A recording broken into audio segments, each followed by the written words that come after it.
Can y'all say hello as proof of audience? Hello. Hello. Right. If you ever been interested in makeup, you may have heard of Super Scent or the Crayon Case. She made $1.3 million within an hour. Now, with the job markets being a lot lower and the employment rates being a lot higher, you may be interested in starting your own business. I began my business a few years ago and I started to learn about business administration.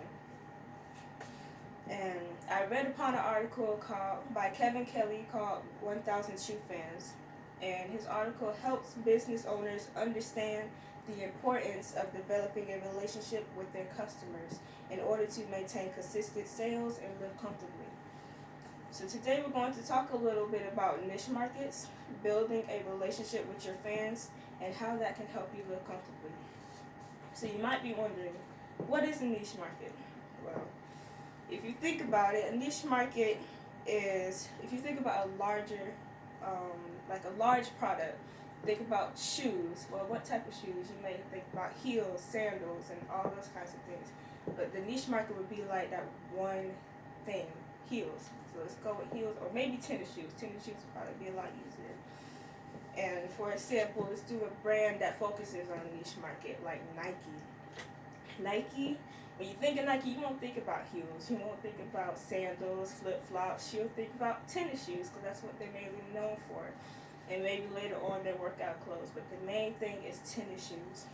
Now, why would you need a niche market? Well, for two reasons, which I found out from Alan Dibb and the one-page marketing plan book, where he says that you need a niche market so you don't dilute your marketing message, and you need to be able to create relevance and have your customers think, well, hey, that's for me. And how do you get your niche market? So in the Small Business for Dummies in the Small Business for Dummies book, finding your niche will be based on your passion. So if you're passionate in, let's say, architecture or baking cakes or cooking or all those types of things. And for example, LL Bean developed a line of outdoor gear that's because he couldn't find it anywhere else, so he decided to make that his niche to help other people. Now let's move on to what exactly is a true fan. Kelly describes a true fan as someone who will buy your items no matter what it is, just because it came from you.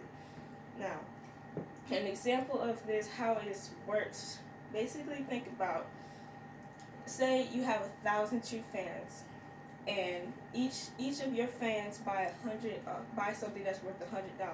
That will provide you with $100,000 a year, and that should be your cost of living depending on where you live. Now this can adjust depending on your circumstances. Say like there's two of y'all, all you need is they have to pay for something that's $100, and you may need 2,002 fans. Now, this will not work unless you have direct relationships with your friends, and direct relationships are a lot easier now than they have ever been, because you won't have to go through all these other things for your customer to get directly to talk to you, because you got emails and they can send the money directly to your PayPal and stuff. This won't work without direct relationships, because you need the money to come directly to you, and that's what a direct relationship is.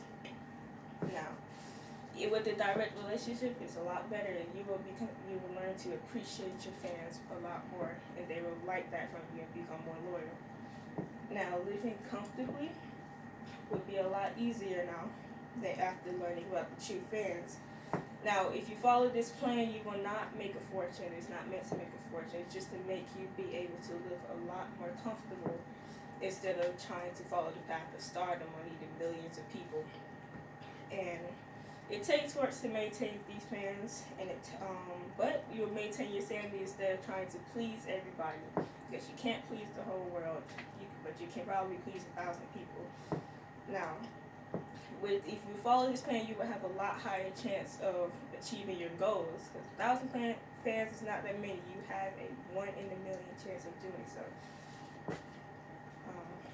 So today we talked about niche markets, living comfortably, and direct relationships.